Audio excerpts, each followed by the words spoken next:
secara rinci ya. Di sini dikatakan Al-Imam Al-Barbahari mengatakan rahimahullah, al-asasul ladzi yubna 'alaihi al-jama'ah. Adapun pondasi yang dibangun di atas jamaah, wahum ashabu Muhammad, yaitu mereka para sahabat Nabi sallallahu alaihi wasallam, wa rahimahum ajma'in, wahum ahlus sunnah wal jamaah, yaitu mereka ahlus sunnah wal jamaah. Faman lam ya'khudh anhum faqad dhalla wa ibtada. Di sini Imam Al-Barbahari sangat tegas mengatakan bahwasannya siapa saja yang tidak mengambil agama, ya, pemahaman dari Ahlus Sunnah wal Jamaah, yaitu mereka para sahabat Nabi sallallahu alaihi wasallam, maka tegas di sini Imam Al-Barbahari katakan dhalla wa ibtada, pasti sesat dan berbuat bid'ah. Ya. Sebagaimana kita katakan pada pertemuan-pertemuan di awal kita, banyak ulama yang memuji Syekh Al-Barbahari bahwasanya dia adalah orang yang syadidan ahla alil bid'ah wal ahwa. Artinya beliau sangat tegas, ya. Sangat tegas di sini seperti perkataan beliau. Beliau katakan langsung faqad dhalla wa ibtada. Sungguh dia telah sesat dan berbuat bid'ah. Ya. Wa kullu bid'atin dhalalah. Dan tentunya kalimat ini sering kita dengar. Dan guru-guru kita, ustaz-ustaz kita, para ulama, ya, terutama Nabi SAW dalam khutbatul hajah, ya, selalu mengingatkan umat ini dengan perkataan wa kullu bid'atin dhalalah wa dhalalatu wa ahluha finnar, ya. Sebagaimana ini ada di dalam hadis, ya, kama thabata fi qawlihi sallallahu alaihi wasallam, sebagaimana ini juga ada dikatakan oleh Nabi Muhammad di dalam hadis kullu bid'atin dhalalah wa kullu dhalalati finnar, ya. Maka Imam Al-Barbahari mengikuti Nabi sallallahu alaihi wasallam. Beliau katakan di sini wa kullu bid'atin dhalalah wa kullu dhalalati finnar. Masyarul muslimin rahimani wa rahimakumullah. Dari poin ketiga tersebut dapat kita simpulkan bahwasannya siapa saja yang tidak mengikuti Ahlus Sunnah wal Jamaah, ya, tidak berpegang teguh kepada al-jamaah. Pada poin kedua dikatakan luzumu al-jamaah, ya. Di situ dikatakan ma wafaqal haq wa in kunta wahdak, seperti itu. Maka jelas pasti dia akan sesat dan berbuat bid'ah. Sebagaimana di dalam Al-Qur'an Allah Subhanahu wa taala katakan famadza ba'dal haqqi illa dhalal. Ya. Tidaklah setelah kebenaran itu maka adalah kesesatan. Ketika udah disampaikan bahwasannya tolak ukur kebenaran, ya, tolak ukur kebenaran itu ialah al-jamaah. Al-jamaah yaitu ashabu Muhammad sallallahu alaihi wasallam. Maka kita harus mengikuti mereka karena mereka ialah orang-orang terbaik di generasi umat ini, ya. Mereka adalah generasi terbaik umat ini. Sebagaimana Nabi juga katakan di dalam hadisnya, khairun nasi qarni, thumma alladhina yalunahum, thumma alladhina yalunahum. Sebaik-baik generasi ialah generasiku, yaitu generasi para sahabat, thumma alladhina yalunahum. Kemudian generasi selanjutnya yaitu para tabi'in. Kemudian generasi selanjutnya yaitu para tabi'ut tabi'in. Maka siapa saja dari umat ini yang tidak mengikuti mereka, maka akan sesat dan berbuat bid'ah. Seperti itu. Sebagaimana Nabi juga telah katakan, qala Nabi sallallahu alaihi wasallam, taraktukum 'alal mahajjatil bayda. Taraktukum 'ala mahajjatil bayda lailuha kanahariha. La yazigu 'anha ba'di illa halikun. Bahwa Nabi sallallahu alaihi wasallam tidak tinggalkan agama ini kecuali semuanya sudah jelas. Semuanya sudah jelas, sudah diatur di dalam agama ini.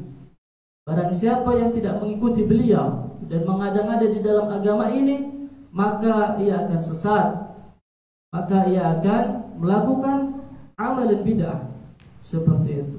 Ini tegas Nabi SAW ingatkan kepada kita. Agama ini sudahlah sempurna.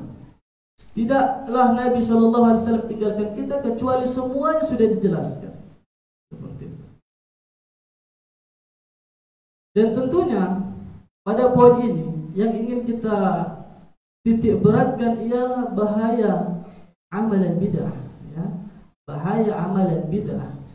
Kita akan bawakan beberapa perkataan ulama, ya, tentang betapa bahayanya perkara bid'ah di dalam agama. Ya. Di antaranya perkataan Hudzaifah ibn Yaman, ya. Hudzaifah ibn Yaman. Kita akan bawakan perkataan beliau, bahwasanya beliau pernah mengatakan, kullu ibadatin la yata'abbaduha ashabu Muhammad atau ashabu Nabi sallallahu alaihi wasallam fala tata'abbaduha. Kullu ibadatin la yata'abbaduha ashabu Muhammad fala tata'abbaduha. Semua ibadah yang tidak pernah dikerjakan oleh sahabat, ya, sahabat Nabi sallallahu alaihi wasallam, maka jangan sekali-sekali kamu lakukan. Ini perkataan Hudzaifah ibn Yaman. Tegas beliau katakan, jangan menambah-nambah ibadah yang tidak pernah dicontohkan oleh Nabi sallallahu alaihi wasallam, tidak pernah dicontohkan oleh para sahabat Nabi sallallahu alaihi wasallam. Apapun jenis ibadah, kullu ibadatin la yata'abbaduha ashabu Rasulillah sallallahu alaihi wasallam fala ta'abbaduha. Jangan dikerjakan. Ini perkataan Hudzaifah ibn Yaman. Kemudian begitu juga Al-Imam Malik rahimahullahu taala mengingatkan kepada kita, man ibtada'a fil islami bid'atan yaraha hasanatan. Barang siapa yang melakukan amalan bid'ah yang mana ia menganggapnya itu adalah sebuah kebaikan.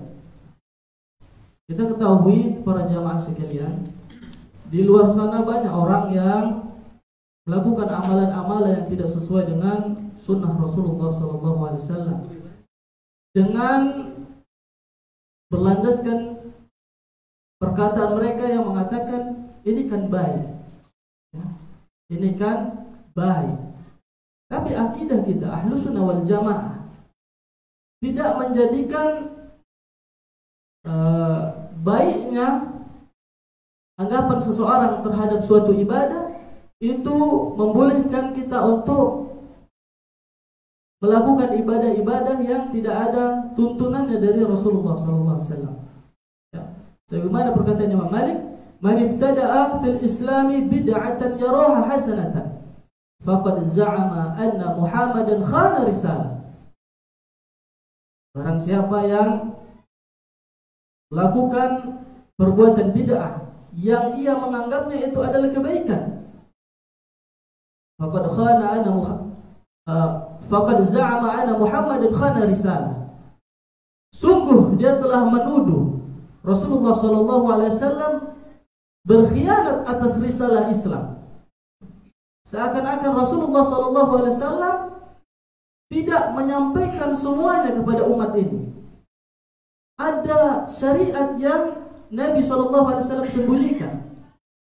Makanya kenapa seseorang itu harus melakukan amalan-amalan di luar yang dicontohkan oleh Nabi SAW? Berarti tanpa ia sadari ia telah menuduh Nabi Muhammad SAW telah berkhianat atas risalah Islam. Ada sebagian ibadah, ada sebagian syariat yang masih Nabi SAW sembunyikan. Jadi bahaya. Makanya jangan sekali-sekali kita coba-coba melakukan amalan-amalan yang tidak ada dalilnya, tidak ada tuntunannya dari Nabi SAW. Faqad za'ama anna Muhammadan khana risalah li'anna Allah yaqul al-yauma akmaltu lakum dinakum. Tentu ini akan membatalkan ayat yang mengatakan pada hari ini telah aku sempurnakan agama kalian. Ya. Kalau ada yang mengatakan ini kan ibadah baik, meskipun tidak ada dicontohkan oleh Rasulullah SAW, maka pertama ia telah menuduh Rasulullah SAW berkhianat atas risalah ini, dan tentunya dia telah membatalkan firman Allah Subhanahu wa taala di dalam Al-Qur'an, "Al-yauma akmaltu lakum dinakum." Sebagaimana Allah sendiri mengatakan di dalam Al-Qur'an, pada hari ini telah aku sempurnakan untuk kalian agama kalian. Maka hati-hati. Kemudian apa kata Imam Malik? "Fama lam yakun yauma idzin dinan, fala yakunul yauma dinan." Yang tidak dianggap agama pada zaman Nabi SAW, pada zaman sahabat, ya, yang tidak dianggap agama, yang tidak dianggap ibadah pada zaman Nabi SAW, maka sampai kapanpun itu bukan agama. Maka sampai kapanpun itu bukan agama. Kita ulangi perkataan Imam Malik rahimahullah ta'ala, "Man ibtada'a fil islami bid'atan yaraha hasanatan." Barang siapa yang melakukan amalan bid'ah di dalam Islam yang ia anggap amalan bid'ah tersebut adalah kebaikan, faqad za'ama anna Muhammadan khana risalah. Sungguh ia telah menuduh Nabi Muhammad SAW berkhianat atas risalah. Sebagaimana Allah Subhanahu wa taala katakan, "Al-yauma akmaltu lakum dinakum wa atmamtu 'alaikum ni'mati." Ya, telah aku sempurnakan untuk kalian agama kalian pada hari ini. Fa illam yakun yauma idzin dinan, falan yakun yauma dinan. Fa ma lam yakun yauma idzin dinan, fala yakunul yauma dinan. Yang tidak dianggap agama pada zaman Nabi dan para sahabatnya, maka sampai kapanpun itu bukan agama. Ini perkataan Al-Imam Malik rahimahullahu ta'ala. Yang pertama tadi perkataan Hudzaifah ibn al-Yaman, yang kedua ialah perkataan Imam Malik rahimahullahu ta'ala. Ini adalah perkataan beliau yang termaktub di dalam kitab Al-I'tisam Lisyatibi. Para jamaah sekalian, kemudian kita lanjutkan dengan perkataan Al-Imam Asy-Syatibi rahimahullahu taala. Imam Asy-Syatibi di sini juga mendefinisikan bid'ah. Imam Asy-Syatibi di sini mendefinisikan bid'ah, bahwasanya beliau katakan bid'ah itu ialah tariqatun fid dini mukhtara'ah. Tariqatun fid dini mukhtara'ah, yaitu metode, ya, atau jalan di dalam agama mukhtara'ah, yang diada-adakan, yang jelas memang tidak ada tuntunannya dari Rasul, tidak ada contohnya dari Nabi Muhammad. Tudahi asy-syar'iyyah, yang mirip dengan syariat, ya, yang mirip dengan syariat. Yuqsadu bis-suluki 'alaiha al-mubalaghah fi at-ta'abbudi lillahi subhanahu wa ta'ala, yang tujuannya ialah berlebih-lebihan dalam beribadah, ya, berlebih-lebihan dalam ibadah kepada Allah Subhanahu wa taala. Sebagaimana ibadah-ibadah yang sudah jelas dalilnya, sudah jelas contohnya ada dari Nabi dan para sahabat, kita tidak mampu untuk melakukannya secara menyeluruh. Bagaimana dengan seseorang menambah-nambah urusan ibadah di dalam Islam?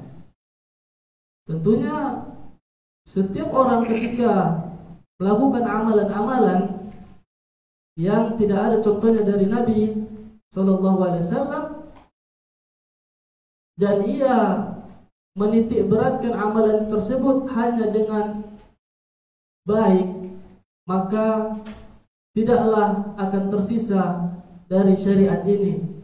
Karena semua orang nanti akan berbuat amalan-amalan sesuai hawa nafsunya.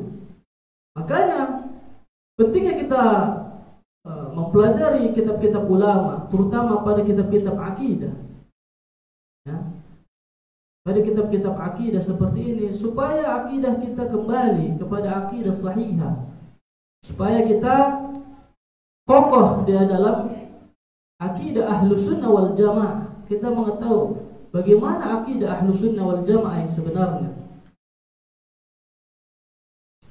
Ini definisi al-bid'ah menurut al-Imam Syatibi. Tariqatun fid dini mukhtara'ah tudahi syar'iyyah yuqsadu bis-suluki 'alaiha al-mubalaghah fi at-ta'abbudi lillahi subhanahu wa ta'ala. Intinya sebuah metode di dalam agama yang diada-adakan, yang memang asalnya tidak ada contohnya, dengan tujuan hanya berlebih-lebihan dalam ibadah kepada Allah Subhanahu wa taala. Sebagaimana ada orang kalau dia menjadikan semua ibadah itu atau menambah-nambah dalam ibadah adalah tidak masalah selagi itu baik, maka akan ada nanti orang yang sholat zuhur menambahnya dengan 1 rakaat menjadi 5 rakaat. Kan baik, karena itu ibadah seperti itu. Lagi semangat sholat subuh, dia tambah menjadi 3 rakaat. Kalau didasari dengan hanya baik. Tapi agama kita bukan itu. Agama kita dibangun atas dasar dalil, atas dasar contoh dari Nabi dan para sahabat. Tidak cukup kepada baik atau tidaknya. Seperti itu. Intinya bid'ah di sini ialah membuat ritual baru, ajaran baru, akidah baru, metode dakwah baru, atau ibadah-ibadah lainnya yang tidak ada tuntunan dari Nabi SAW. Tapi ketika kita mengatakan kullu bid'atin dhalalah wa kullu dhalalatin finnar, tentu banyak orang yang mengatakan kenapa sedikit-sedikit bid'ah, kenapa sedikit-sedikit bid'ah. Dan banyak tentunya di luar sana orang yang salah paham dalam mengartikan bid'ah. Ya, kita katakan bid'ah di sini dalam urusan agama, tapi mereka menyerang kita dengan bid'ah urusan dunia, yang tentunya ini berbeda. Ya, yang tentunya ini berbeda. Kita katakan bid'ah di sini ialah mengada-ngada dalam urusan agama yang tidak ada contohnya. Terus mereka mengatakan kalau gitu, ya pergi haji, jangan naik pesawat, kita naik onta. Ini sudah gagal paham artinya. Kita ingin menyampaikan kepada mereka, ini loh kemurnian agama. Ya, Islam itu dibangun di atas dalil. Kemurnian Islam itu kita kembali kepada al-jamaah. Ya, kalau kita tidak kembali kepada al-jamaah, pasti dhalla wabtada. Seperti yang dikatakan Imam Al-Barbahari, semua punya variasi dalam beragama, ditambah-tambah. Makanya Ahlus Sunnah wal Jamaah tidak mengerjakan suatu ibadah sampai ia tahu bagaimana Rasulullah SAW melakukan ibadah tersebut, sehingga kita kembali kepada al-jamaah seperti itu. Tentunya kalau mereka katakan seperti itu, sikit-sikit bid'ah, ya. Kalau haji naik unta, ini sudah salah paham. Sebagaimana Nabi SAW sendiri mengatakan, antum a'lamu bi umuri dunyakum. Ya. Engkau lebih paham, lebih mengetahui tentang urusan dunia kalian. Ya. Artinya dalam urusan dunia, ya betul, al-bid'ah secara bahasa adalah sesuatu yang baru. Ya. Itu adalah sesuatu yang baru. sebagaimana Nabi juga katakan, antum a'lamu bi umuri dunyakum. Kalian lebih tahu dengan urusan dunia kalian. Urusan dunia tidak ada masalah. Yang dilarang dan yang diingatkan oleh Nabi SAW ialah urusan agama, bukan urusan dunia, seperti itu. Para jamaah yang dimuliakan Allah Subhanahu wa taala, intinya kalau dalam urusan dunia ya silakan kita berinovasi, ya. Kita mengikuti perkembangan zaman. Mungkin kita dulu belajar dengan kitab, hari ini kita ada tablet, ada laptop, ya silahkan kita gunakan. Ini inovasi dalam urusan dunia. Tapi dalam urusan ibadah, dalam urusan agama, jangan sekali-sekali kita berinovasi di dalamnya. Cukup, karena agama ini sudah sempurna, jangan ditambah-tambah seperti itu. Sebagaimana Ibnu Katsir rahimahullah ta'ala di dalam tafsirnya, beliau katakan pada ayat al-yauma akmaltu lakum dinakum, Ibnu Katsir di sini mengatakan hadhihi akbaru ni'amillahi ala hadhihi al-ummah. Hadhihi akbaru ni'amin ala hadhihi al-ummah. Haitsu akmala ta'ala lahum dinahum fala yahtajuna ila dini ghairihi. Ya, Imam Ibnu Katsir mengatakan dalam tafsirnya, tafsir Ibnu Katsir, ya, pada ayat al-yauma akmaltu lakum dinakum, ia katakan hadhihi akbaru ni'amin, ya. Hadhihi akbaru ni'amillah. Ini ialah nikmat terbesar dari Allah Subhanahu wa taala untuk umat ini. Ini adalah nikmat terbesar untuk umat ini. Haitsu akmala ta'ala lahum dinahum, yang mana Allah Subhanahu wa taala sempurnakan agama kita, fala yahtajuna ila dini ghairihi, sehingga kita tidak butuh dengan agama-agama lain di luar agama Islam. Ini perkataan Ibnu Katsir rahimahullah taala. Hadhihi akbaru ni'amillahi ala hadhihi al-ummah. Ini ialah nikmat terbesar pada umat ini, yang mana Allah Subhanahu wa taala sempurnakan agama kita sehingga kita tidak butuh agama di luar agama Islam. Ya, agama kita sudah sempurna. Wala ila nabiyyin ghairi nabiyyihim, dan kita tidak butuh kepada nabi selain Nabi Muhammad SAW. Nah, jelas sudah sempurna agama ini. Kemudian beliau berkata, ya, Ibnu Katsir, ya, Ibnu Katsir rahimahullah taala mengatakan, fala halala illa ma ahallahu. Tidaklah yang halal pasti sudah Nabi jelaskan, ya. Wala harama illa ma haramahu wala dina illa ma syara'ahu. Tidaklah yang halal sudah dijelaskan dan yang haram sudah dijelaskan, dan tidaklah agama kecuali sudah jelas syariatnya. Sebagaimana di dalam hadis juga Nabi SAW katakan, innal halala bayyinun wa innal harama bayyinun wa bainahuma umurun mustabihat. Ya, semua sudah jelas, yang halal sudah dijelaskan, yang haram sudah dijelaskan. Inilah agama kita yang sempurna, semua sudah dijelaskan. Innal halala bayyinun wa innal harama bayyinun wa bainahuma umurun mustabihat. Dan di antara keduanya ada perkara syubhat. Faman ittaqa fi syubhat istabra'a fi dinihi wa 'irdihi. Barang siapa yang bertakwa, ya, menjauhi dari perkara-perkara syubhat, maka ia telah menjaga agamanya dan kehormatan. Wa man waqa'a fi syubhati waqa'a fil haram. Dan barang siapa yang terjatuh pada perkara-perkara syubhat, maka ia telah jatuh kepada perkara yang haram.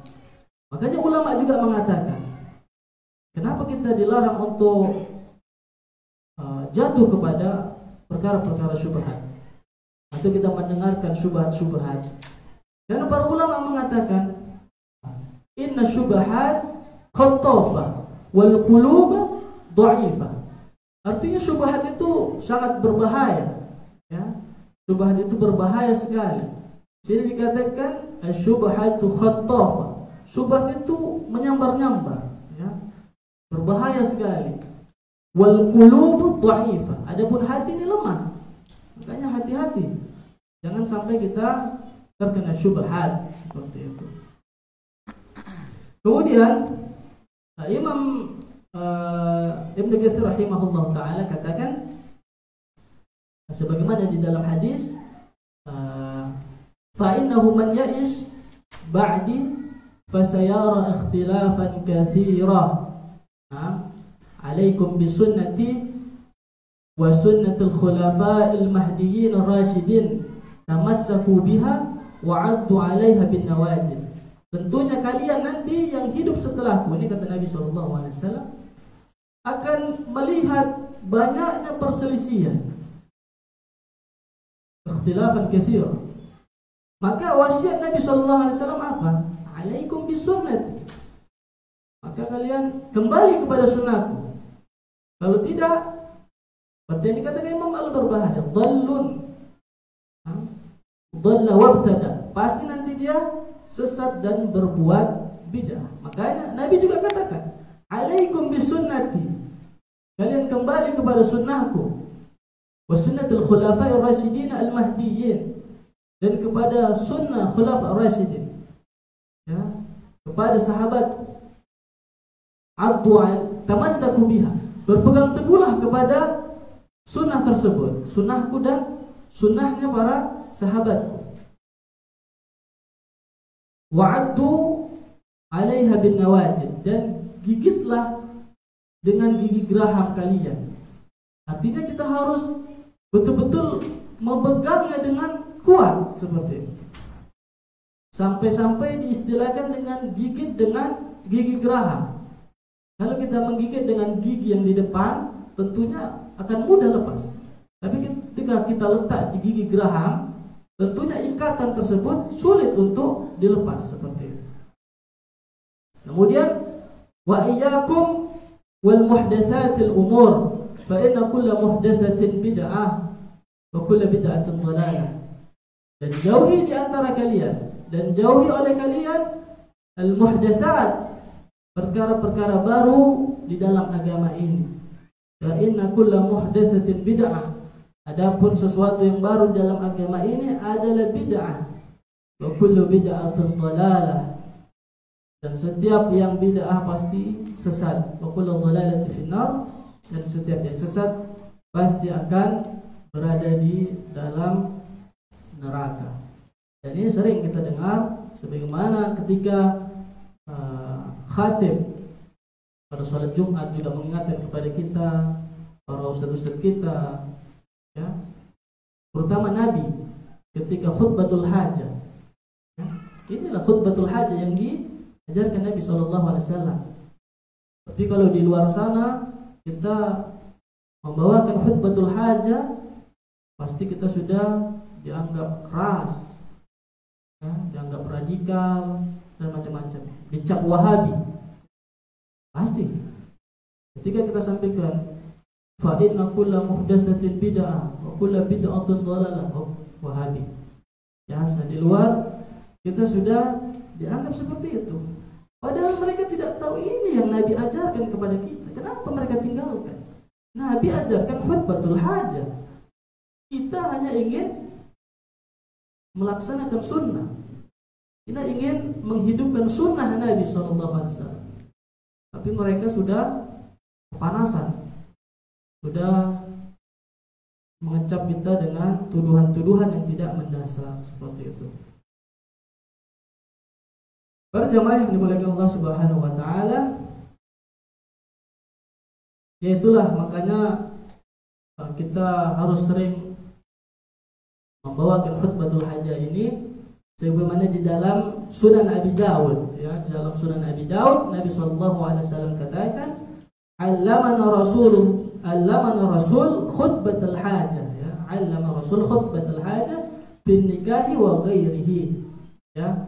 Jadi Nabi SAW yang diriwayatkan oleh Sunan Abi Daud, Nabi SAW mengajarkan kepada para sahabatnya khutbatul hajah bin nikah, ya, ketika ada yang menikah dan fi ghairihi, dan di luar nikah seperti khutbatul Jum'ah atau khutbatul Idul Fitri atau Idul Adha, seperti itu. Para jamaah yang dimuliakan Allah Subhanahu wa taala, kemungkinan kita cukupkan pertemuan ini pada poin ketiga ini. Faqad dhalla wa ibtada wa kullu bid'atin dhalalah wa dhalalatu wa ahluha finnar. Dan insyaallah pada pertemuan selanjutnya akan kita lanjut pada poin keempat. Karena berhubung waktu juga sudah dekat dengan Isya. Untuk waktu yang tersisa ini kita persilakan kepada para jamaah yang ingin bertanya seputar pembahasan kita pada malam hari ini. Kita persilakan.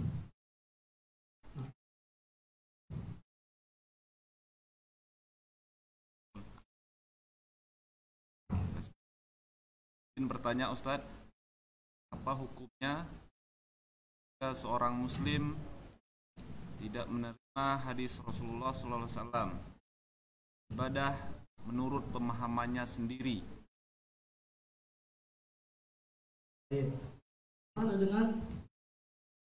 Bagaimana dengan orang yang tidak menerima hadis Nabi SAW? Ini kekufuran. Kenapa dia tidak menerima hadis Nabi SAW? Ini kan syariat yang tidak bisa berdiri. Kita tidak bisa mencukupkan sesuatu itu pada Al-Quran saja. Sebagaimana Imam Al-Barbahari juga di awal poin di dalam kitabnya, Annal Islam huwa sunnah wa sunnah wal Islam. Ya, artinya kenapa seseorang tidak menerima hadis Nabi SAW, ini kekufuran. Artinya beliau tidak percaya dengan risalah Nabi SAW. Ini bahaya sekali tentunya.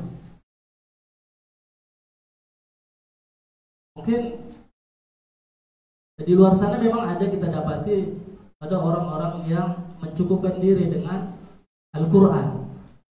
Ya, kita pernah dengar juga ada di sana firqah yang hanya mencukupkan dengan Al-Quran dan tidak menerima Al-Hadis. Ini sesat, ini kufur ini. Gimana kita tidak menerima hadis? Yang mana hadis itu akan menjelaskan Al-Quran? Bagaimana nanti mereka memahami Al-Quran? Sedangkan kita diperintahkan untuk luzumul jamaah. Kita kembali kepada jamaah, kepada ashabun Nabi, kepada Nabi. Kalau tidak kembali kepada Nabi, Al-Hadis ditolak. Ya, gimana agama ini? Hilang separuh dari agama. Yang mana pondasi dalam beragama kita ini Al-Hadis dan Al-Quran. Kenapa? Yang satu ditinggalkan, yang satu diambil. Seperti itu. Sebagaimana juga kan dikatakan Imam Al-Barbahari, makna Islam adalah sunnah, sunnah adalah Islam. Yaitu tadi, kita tidak bisa beragama di atas Islam hanya mengandalkan Al-Quran. Makanya di situ al-Islam wa sunnah wal Islam, yaitu antara Al-Quran dan sunnah itu kedudukannya sama. Jadi gak bisa kita ambil satu saja dalam beragama. Makanya ketika ditinggalkan salah satunya, ini adalah kekufuran tentunya. Ini bahaya sekali seperti itu. Baik. Mungkin ada yang lain, berjamaah sekalian.